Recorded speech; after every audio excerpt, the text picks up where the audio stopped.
Accident ہوا اب تک ابتدائی طور پہ کیا پتہ چل سکا؟ کیونکہ پتہ لگ رہا ہے کہ بائک کے اندر یہ پلانٹیڈ تھا اور اس میں ہلاکتیں وغیرہ کتنی ہیں؟ جی جو کریٹر ہے وہ اس کو ہماری جو کاؤنٹر ٹیررزم ڈپارٹمنٹ کی ٹیم ہے اس کو انالائز کر رہی ہے. ہمارا ویڈیو والا بھی آ گئے ہیں جو بم ڈسپوزل والے ہوتے ہیں, وہ سارا چیک کر رہے ہیں کہ آیا یہ اس میں کوئی امونیشن یوز ہوا ہے یا نہیں ہوا.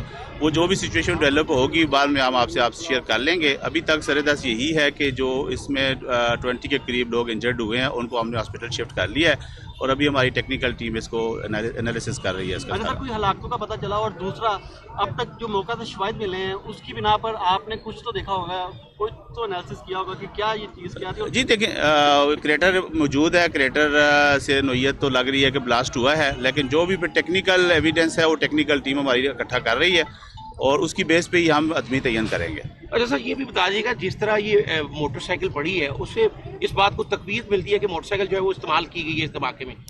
جی ہو بھی سکتا ہے, نہیں بھی ہو سکتا, کیونکہ موٹر سائیکل ڈیمیج ہے لیکن زمین پہ بھی کریٹر ہے. تو ابھی سر دست اس پہ یہ کہنا کہ موٹر سائیکل میں پلانٹیڈ تھا یا زمین پہ پلانٹیڈ تھا وہ پری میچور ہے. جب تک اس کو ہم میچور نہیں کر لیتے اس وقت تک ہم تعین نہیں کر سکتے. G D A G operation جو ہے وہ اس کے بارے میں ٹھیک ہے. اور